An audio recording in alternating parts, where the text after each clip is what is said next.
بسم اللہ الرحمن الرحیم۔ شرک کا بیان۔ شرک ایک ایسا گھناؤنا فعل ہے کہ جو کسی ایک شریعت میں بھی ایک لمحے کے کروڑویں حصے کے لیے بھی جائز قرار نہیں دیا گیا۔ جائز قرار بھی کیسے دیا جا سکتا تھا کہ شرک تو اکبر الکبائر، کبیرہ گناہوں میں سب سے بڑا گناہ ہے۔ شرک ایمان کی ضد ہے۔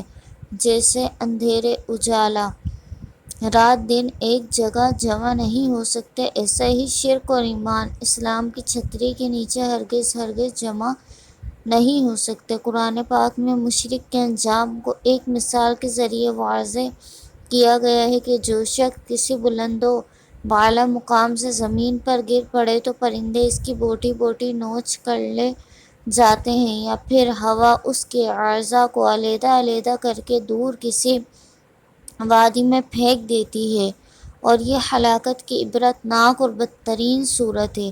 اسی طرح جو شخص ایمان کے بعد شرک کرتا ہے تو وہ ایمان کی بلندی سے کفر کی وادی میں گر پڑتا ہے، پھر بوٹی بوٹی لے جانے والے پرندے کی طرح نفسانی خواہشات اس کی فکروں کو منتشر کر دیتی ہیں، یا ہوا کی طرح آنے والے شیطانی وسوسے اسے گمراہی کی وادی میں پھینک دیتے ہیں۔ یوں مشرک اپنے آپ کو بدترین ہلاکت میں ڈال دیتا ہے۔ اللہ پاک مشرک کی مغفرت نہیں فرمائے گا۔ اللہ عز و جل ہمیں اپنی عبادت کرنے کی توفیق عطا فرمائے، اور اللہ کو ایک ماننے کی توفیق عطا فرمائے، اور اس علم پر عمل کرنے اور اسے دوسروں تک پہنچانے کی توفیق عطا فرمائے، اور اللہ ہی کو ایک اللہ ماننے کی توفیق عطا فرمائے، اور اللہ پاک کے سوا کسی دوسرے کو شریک نہ ٹھہرانے